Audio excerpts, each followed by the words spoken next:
We started our lesson, the cope and the anthem, and in our previous 3 videos we come to know that Sophie, who is the vagabond character, and he becomes very much fruitless in his efforts. He becomes very much failure in his efforts to re-enter in the prisons. There are so many incidents in his life. He made so many efforts, or he made the offenses, but the policeman never clutched the Sophie. The policeman never caught the Sophie, and that's why now he become very depressed, or he become very agitated on himself, की तो खूप रागावलेला आहे किंवा वेगवेगळे incident सांगितलेले आहेत आपल्याला लेखकांनी की कशा पद्धतीने तो प्रयत्न करतोय, परंतु काय झाले तर तो त्याच्या प्रयत्नांमध्ये यशस्वी होतोय का, सक्सेसफुल होतोय का, तर होत नाही आहे. So let us see the last part of our lesson, that is how Sophie going to be changed, how his mind going to be changed because of the anthem. की एका प्रार्थनेमध्ये किती शक्ती असते आणि एका प्रार्थनेमुळे त्याचं मन कसं परिवर्तित झालं किंवा त्याचं मन कसं पालटलं किंवा चुकीच्या गोष्टी करायला नाही पाहिजेत हे त्याला कसं कळून आलं, तर ते आपल्याला इथे सांगितलेलं आहे. Let us see our last part, page number 31, paragraph number 4. But on an unusual quiet corner, Sophie came to a standstill. We will see the third paragraph at first, and then we will see the fourth paragraph. At length Sophie reached one of the avenue to the east, where a glitter and turmoil was but faint.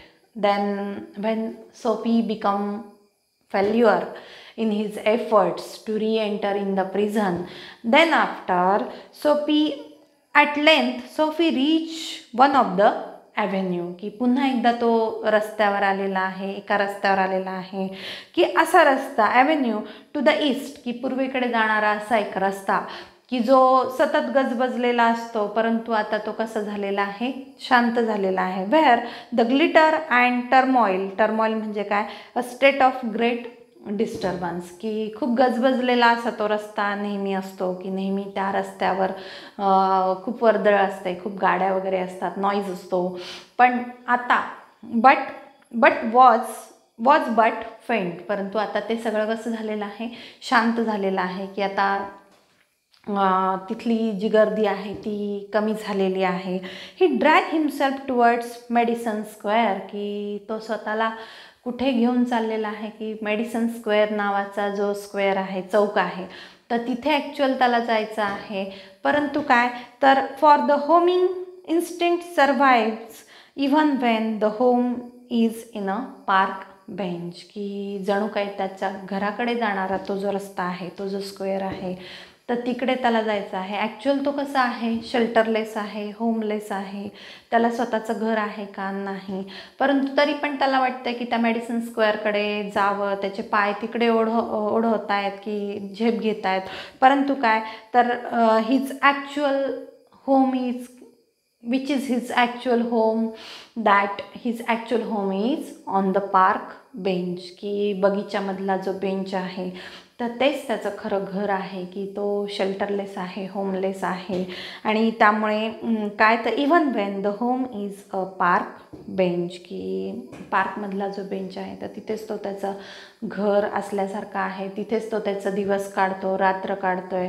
आणि म्हणून जरी त्याचे पाय ओढवत आहेत medicine स्क्वेअरकडे जाण्यासाठी, तरी पण actual त्याचं घर कुठलं आहे तर पार्क बेंच हे त्याचं घर आहे. But on an unusual quiet corner, परंतु जो तो कोपरा आहे तर तो आता शांत झालेला आहे. अर्थातच आता खूप वेळ पुढे चाललेला आहे आणि त्यामुळे शांतता सगळीकडे पसरत चाललेली आहे. Sophie came to a standstill, की सोफी आहे तिथंच खिळून उभा राहिला, की जागेवरच तो उभा राहिला. Here is and old church, की जिथे एक जुनं असं चर्च त्यांनी पाहिलं. क्वेंट अँड रॅम्बलिंग अँड गॅबल्ड, की ते जे चर्च होतं तर ते कसं होतं, क्वेंट म्हणजे काय, ॲट्रॅक्टिव्हली अनयुज्युअल ऑर ओल्ड फॅशन, की नेहमीसारखं नव्हतं, युज्युअल नव्हतं, तर अनयुज्युअल होतं, की थोडंसं अनोखं होतं, विलक्षण होतं, जुनाट पद्धतीचं होतं, जुनाट फॅशनचं असं ते चर्च होतं. रॅम्बलिंग म्हणजे काय, तर अवाढव्य, की खूप मोठा असा आवारा होता, पसारा होता त्या चर्चचा. रॅम्बलिंग म्हणजे काय, spreading or winding irregularly in various direction, की सगळ्या बाजूंनी ते पसरलेलं असं चर्च होतं. अँड गॅबल्ड म्हणजे काय, तर निमुळतं होतं, असं निमुळतं, की रुंद होत जाणारं असं होतं. स्प्रेडिंग, गॅबल्ड म्हणजे काय, constructed with gables, the triangular upper part of a wall at a end of a pitched roof, की एक प्रकारे असा निमुळतं, की पुढचा भाग कसा, तर त्याचं रूफ ट्रायंगल फॉर्ममध्ये होतं आणि बाकीचं निमुळतं होत जाणार होतं. तर असं ते चर्च होतं. इथं चर्च डिस्क्राईब केलेलं आहे. आणि काय, तर थ्रू वन व्हायलेट स्टेन विंडो, की जिथे एक व्हायलेट डाग असणारी एक विंडो होती, की एक खिडकी होती, की ज्या खिडकीवर व्हायलेट स्टेन होता, की जांभळट कलरचा असा डाग होता तिथे. Window, a soft light glowed, की त्यातून एक मंद असा प्रकाश बाहेर येत होता. Where no doubt the organist loitered over the keys, आणि तिथे एक ऑर्गॅनिस्ट म्हणजे काय, तर ऑर्गन वाजवणारा, he loitered over the keys, की ते ऑर्गन वाजवत होता, की त्या ऑर्गनच्या ज्या कीज असतात, जे बटणं असतात, तर त्यावर त्याचे हात रेंगाळत होते, की ते प्लेड करत होता. Making sure of his mastery of the coming sabbath anthem. आणि काय, तर सॅबथ म्हणजे काय, तर a day of religious observance and abstinence from work kept by Jews and Christians, की हा एक रिलिजियस सेरेमनी आहे सॅबथ नावाची, की ज्यू आणि ख्रिश्चन लोक ते सेलिब्रेट करतात. एक दिवस असा असतो, की ज्या दिवशी काय, तर धार्मिक सगळ्या गोष्टी केल्या जातात, की जे आपलं काम आहे ते बाजूला ठेवून बाकीच्या धार्मिक गोष्टी त्या दिवशी केल्या जातात.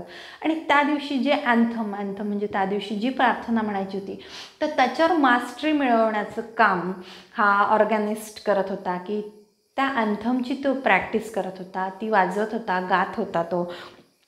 For there drifted out a Sophie's ear sweet music, आणि तिथून जे छान असं संगीत बाहेर पडत होतं, तर जे म्युझिक त्याला ऐकायला येत होतं, तर त्यामुळे सोफीज इयर्स, की त्याच्या कानांवर तो जो आवाज पडत होता, that caught and held him transfixed against the convolution of the iron fence. आणि त्या संगीतामध्ये इतकी ताकद होती, त्या प्रार्थनेमध्ये इतकी ताकद होती, की तिथून सोफी एक स्टँड स्टील झाला, तिथे स्थिर उभा राहिला, खिळून राहिला तिथे तो.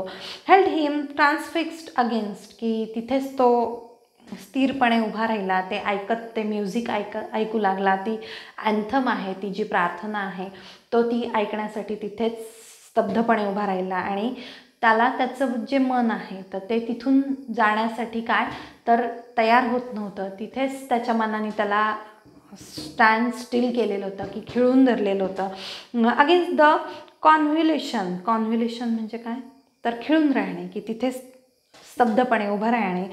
ऑफ द आयर्न फेन्स, की ते जे कुंपण होतं चर्चच्या बाजूचं, तर त्या कुंपणाच्या दिशेकडे तो काही जायला तयार नव्हता, तो तिथेच खिळून राहिलेला होता.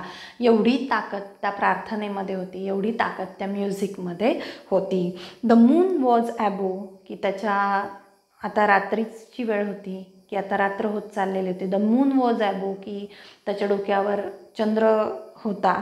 फुल अँड रेडियंट, की फुल मून होता, तेजस्वी दिसत होता, रेडियंट म्हणजे ब्राईट मून होता.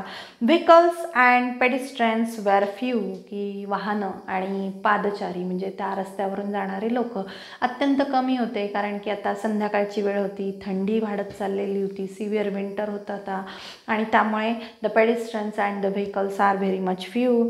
Sparrows twittered sleepily in the eaves, की चिमण्यांचा चिवचिवाट हळूहळू आवाज येत होता. स्लिपरी की स्लीपली की निद्रस्त अवस्थेमध्ये, की आता घरट्यांमध्ये जाऊन बसलेल्या त्या चिमण्या आणि त्यांचा चिवचिवाट थोडाफार ऐकायला येत होता. In the eves or a little while the scenes might have been a country churchyard. आणि हा देखावा एखाद्या कंट्री चर्चयार्ड म्हणजे एखाद्या चर्चच्या अंगणामधला किंवा ग्रामीण भागातलं चर्च आहे की काय असं वाटत होतं. आणि तिथला हा देखावा किंवा तिथली ही स्तब्ध शांतता किंवा चिमण्यांचा चिवचिवाट, बाहेरचा कुठलाही आवाज येत नव्हता आणि फक्त त्याच्या कानावर काय तर म्युझिक पडत होतं, ते अँथम पडत होती.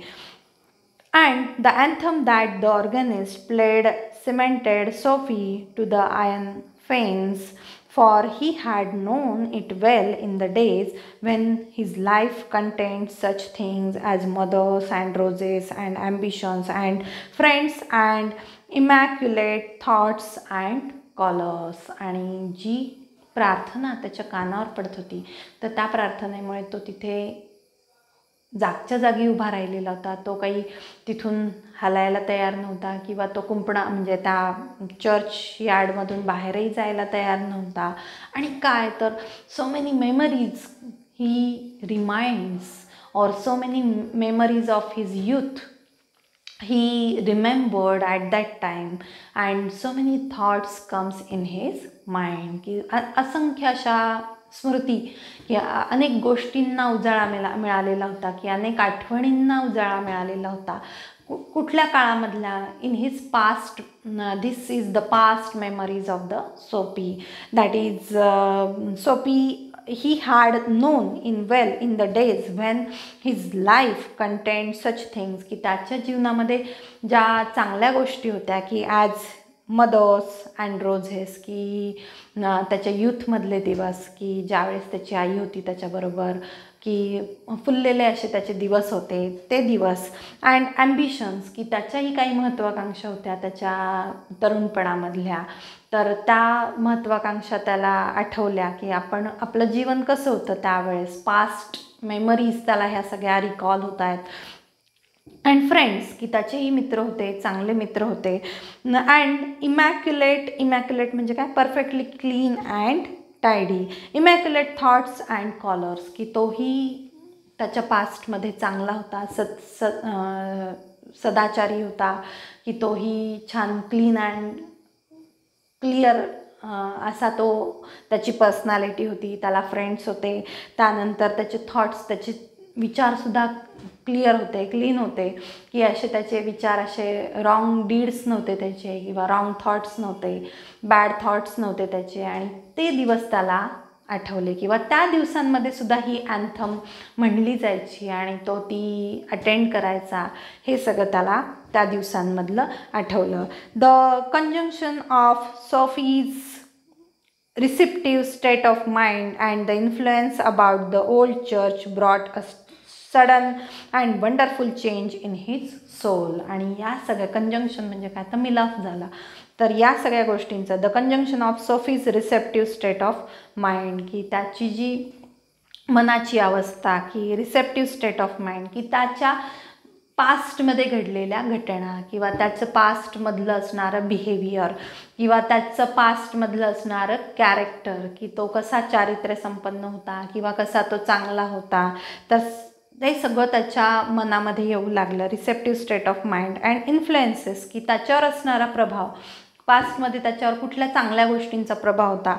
About the old church brought a brought a sudden and wonderful change in his soul, की त्याच्या आता हृदयामध्ये एक प्रकारचा बदल घडून आलेला होता, की त्याचं जे बॅड कॅरेक्टर आहे, रॉंग डीड आहे, हे सगळं त्याला आता पुसावं असं वाटत होतं, की पुन्हा तो पास्ट मेमरीज रिकॉल करत होता आणि पुन्हा एकदा तो पास्ट डेजमध्ये रेंगाळायला लागलेला होता. आणि ते सगळं चांगल्या गोष्टी, आता वाईट गोष्टींवर चांगल्या गोष्टी काय, तर the good deeds over the bad deeds, the good deeds always victorious की कशा असतात तर गुड डीड्स ह्या नेहमी विजयी असतात.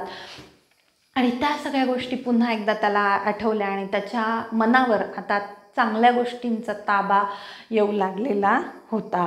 ही viewed with rising horror the pit into which he had tumbled, the degraded days, unworthy desire, dead hopes, wrecked faculties and best motives that made up his existence. आणि काय, ही व्ह्यूड विथ, की पुन्हा एकदा तो त्याच्या प्रेझेंट गोष्टींचा विचार करू लागला. विथ रायझिंग हॉरर, की त्याला एक भीती वाटू लागली. काय भीती वाटू लागली? The pit into which he had tumbled, की जो प्रेझेंट डेज होते त्याचे, तर ते प्रेझेंट डेज कसे होते तर वाईट होते त्याचे, किंवा तो बॅड डीड्स करणारा होता. आणि त्याला आता एक भीती वाटू लागलेली होती, की आता आपल्याला हे सगळं सोडावं लागणार आहे, की चांगल्या गोष्टी आपल्या मनामध्ये आलेल्या आहेत, की आपले पास्ट डेज त्याला आठवलेले होते आणि past being victorious on the present, की पास्ट गोष्टी आता विजय मिळू लागलेल्या होत्या त्याच्या वर्तमानावर. आणि मग त्याला त्याच्या मनात एक भीती आली, काय, into which he had tumbled the degraded days, की त्यांनी जे घालवलेले वाईट दिवस, की जे अवहेलनेचे दिवस होते, किंवा जे त्यांनी वाईट कृत्य केलेले होते, सतत प्रिझनमध्ये जाणं, सतत क्रिमिनल कॅरेक्टर म्हणून त्याची असणारी नोंद पोलिसांच्या तिथे, आणि त्याचे हे सगळे अवहेलनेचे दिवस, की डिग्रेडेड डेज, त्यानंतर अनवर्दी डिझायर्ड, की त्याच्या आवाजवी अशा, अनवर्दी डिझायर म्हणजे काय, आवाजवी अशा इच्छा आकांक्षा होत्या त्याच्या. त्यानंतर डेड होप्स, की काही आशा ह्या त्याच्या आता कशा झालेल्या होत्या तर मरून गेलेल्या होत्या, की चांगलं वागण्याच्या ज्या आशा होत्या तर त्या राहिलेल्या नव्हत्या. रेकेड फॅकल्टीज, की नष्ट झालेली कार्यशक्ती, की तो पॅसिव्ह झालेला होता, ॲक्टिवनेस त्याच्यामध्ये राहिलेला नव्हता, की ह्या प्रेझेंट डेजमध्ये तो एक बॅड कॅरेक्टर म्हणून सगळ्यांच्या समोर होता आणि पॅसिव्हिटी त्याच्यामध्ये आलेली होती, तो ॲक्टिव्ह राहिलेला नव्हता. And best motives that made up his existence, की परंतु आता या अँथममुळे पुन्हा एकदा एक चांगली पॉझिटिव्ह एनर्जी त्याच्यामध्ये जागृत झालेली होती आणि पुन्हा त्याला चांगलं वागावं असं वाटू लागलेलं होतं. की हे सगळं जरी प्रेझेंट त्याचं कॅरेक्टर होतं, किंवा हे सगळे त्याच्या वेगळ्या वेगळ्या वाईट गोष्टी होत्या, तर त्याच्यावर कुठेतरी त्या अँथमनी पॉझिटिव्ह एनर्जी निर्माण केलेली होती आणि त्याला आता असं वाटू लागलेलं होतं की आता आपण चांगलं वागावं. And also in a moment his heart responded thrillingly to this strange mood. And also in a moment his heart responded thrillingly, की त्याचं जे मन आहे, त्याचं जे हृदय आहे, तर त्याच्यामध्ये एक नवीन चेतना जागृत झालेली होती. की काय, त्याचा जो मूड होता तर तो पूर्णपणे चेंज झालेला होता. की आता प्रिझनमध्ये जाण्यापासून त्याला वाटत होतं की आता नको, प्रिझनमध्ये पुन्हा नको जायला, आपल्याला चांगल्या गोष्टी करायच्या आहेत. पॉझिटिव्ह एनर्जी त्याच्यामध्ये आलेली होती. आणि काय, तर responded thrillingly to his strange mood, की पुन्हा एकदा त्याचा मूड चेंज झालेला होता. A strong impulse mood him to battle with his desperate fact. आणि काय, तर कशाशी त्याला लढायचं होतं आता, तर वाईट गोष्टींशी त्याला लढायचं होतं. त्याच्या मनाने त्याला साथ घातलेली होती, किंवा त्याच्या पास्टने त्याला साथ दिलेली होती. त्याला पास्ट त्याचा सांगत होता की आता तू चांगल्या गोष्टी कर. स्ट्रॉंग इम्पल्स मूड, की एक चांगली प्रेरणा किंवा एक चांगली ऊर्जा त्याच्या मनामध्ये निर्माण झालेली होती. की त्याला कशाशी लढावं वाटत होतं, तर ह्या ज्या डेस्परेट फॅक्ट्स आहेत, की ह्या ज्या डिग्रेडेशन वगैरे आहे, किंवा हे जे पॅसिव्हिटी आहे, हे जे बॅड डीड्स आहेत, तर त्याच्या विरुद्ध फाईट करायला सांगत होते.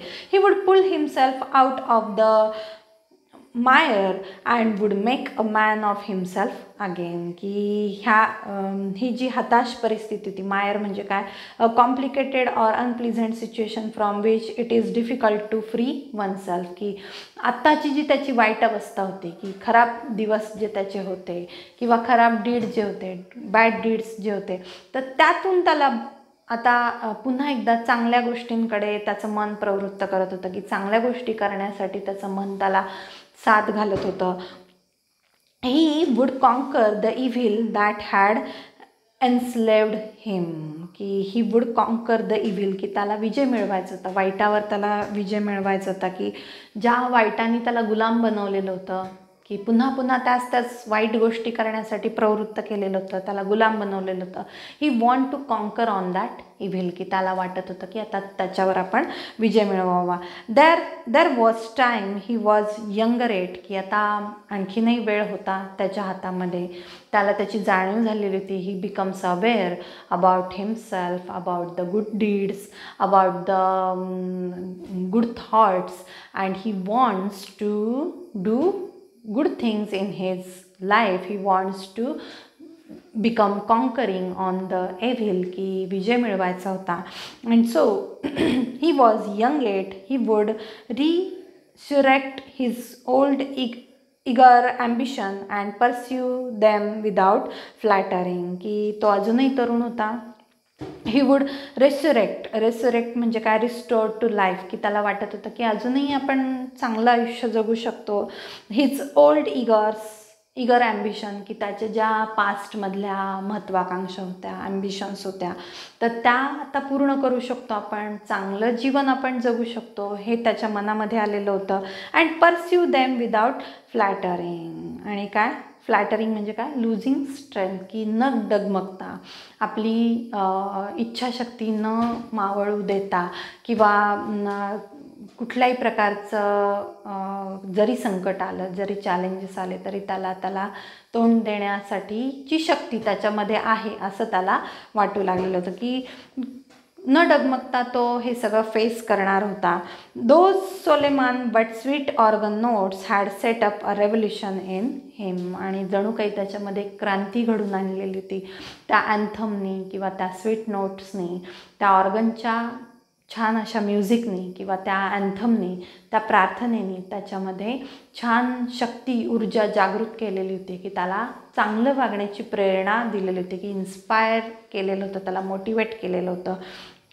Tomorrow he would go into the roaring downtown district and find work, आणि काय, तर त्यांनी मनाशी घट्ट केलेलं होतं की आता आपण उद्याच्याला कुठे जायचं, तर उद्या आपण शहरामध्ये जायचं आणि तिथे आपण काय करायचं, I would find the work for me, की मी माझ्यासाठी एक काम शोधणार आहे. Tomorrow he would go into the roaring downtown district and find work, की त्याला काम शोधायचं होतं. Fur imported had once offered him a place as driver, की एक फर इम्पोर्टर होता, की फर आयात करणारा एक जो बिझनेसमॅन होता, तर त्यांनी त्याच्यासाठी एक नोकरीही ऑफर केलेली होती त्याला, की हॅड वन्स ऑफर्ड हिम, की एकदा मागे कधीतरी त्याला जॉब ऑफर केलेला होता, एक ड्रायव्हरचा त्यांनी जॉब ऑफर केलेला होता आणि त्याला नोकरी मिळेल अशी त्याला खात्री होती. He would be somebody in the world, he would, आणि काय, त्याला स्वतःचं अस्तित्व, he would be somebody in the world, की मी काहीतरी आहे, मी या जगामध्ये काहीतरी करू शकतो, काहीतरी चांगलं करू शकतो, मी काहीतरी एक व्यक्ती म्हणून उभा राहू शकतो, समबडी म्हणून उभा राहू शकतो, असं त्याला वाटू लागलेलं होतं. बट ही वुड, पण हे सगळं होत असतानाच there is the twist in the story that there is very much good thoughts come in the Soapy's mind after listening, after hearing that anthem, that sweet notes of the organ, and he recalls his past memories, he recalls his good deeds in the past, he recalls his ambitions, and he decided that he is very much young now and he can do anything, he can do hard work in his life. But at that time there is the twist in the story. At that time what happens, one strange thing happens that Soapy felt a hand laid, की त्याच्या हातावर एक हात पडला. Soapy felt a hand laid on arm, की त्याच्या हातावर एक हात पडला. He looked quickly around into the impulsive face of a policeman, आणि तो हात कोणाचा होता? त्यांनी एकदम झटकन पाहिलं तर तो मागे वळून पाहिलं, त्यांनी झटकन पाहिलं तर तो कोणाचा हात होता? तर impulsive face of a policeman, किंवा एक निर्विकार चेहऱ्याचा पोलिसमॅन तिथे उभा होता आणि त्यांनी त्याचा हात धरलेला होता. What are you doing here? Doing म्हणजे काय? तर डन हिअर, की हे अमेरिकन इंग्लिश आहे त्यामुळे काही वर्ड्स आपल्याला काय आहेत तर डिफिकल्ट आहेत आपल्यासाठी. What are you done here? तू इथे काय करतोयस? Ask the officer. Officer just ask the Soapy. Nothing said Soapy, की सोपी answered that nothing I doing here, and at that time then come along said the policeman. मग तुझं काही करत नाही आहेस तर चल माझ्याबरोबर. At that time policeman said to the Soapy, 3 months on the island, said the magistrate in the police court the next morning. And what is the future of the Soapy? That for the 3 months he is going to be prison. This ordered is saying by the magistrate of the police court, की न्यायाधीशाने फरमान काढलेलं होतं किंवा order काढलेली होती की सोपी पुढच्या 3 महिन्यांसाठी कुठे असणार आहे? In the island, means in the prison, की बेटावरच्या तुरुंगामध्ये तो असणार आहे आणि तिथे तो जाणार आहे अशी ऑर्डर काढली. Sed the magistrate in the police court the next morning. Means this is the twist at the end, की अर्थातच वाईटाकडून चांगल्याकडे सोपी आलेला होता. त्याचं मन बदललेलं होतं, त्याचे सगळे थॉट्स बदललेले होते, विचार बदललेले होते आणि आता तो चांगलं काम करणार होता from the next day. But what happens? That policeman come there and the policeman just caught the Soapy, and the magistrate ordered Soapy that for the next 3 months you will be in the prison, you will be in the island, की तू तिथे तुरुंगात असणार आहे. And in this way, means in the beginning Soapy made a lot of efforts to re-enter in the prison, but his efforts become failure. But when he heard that anthem, that time so many good thoughts comes in his mind. He wants to start his life again, but at that time again he come to the prison, that is the policeman came there and he just caught the Soapy. Means when he thought that I want to live a good life, I want to do good deeds, but at that time again he enter into the prison. In this way the cope and the anthem, means police आणि अँथमचा कसा परिणाम होऊ शकतो एखाद्याच्या जीवनावर, तर हे इथे ओ हेनरी यांनी आपल्याला सांगितलेलं आहे. This is again you read this lesson and you solve the brainstorming. This will help you to comprehend the lesson very much well. So we will see our next session or our next part, that is the novel, in our next video. Thank you.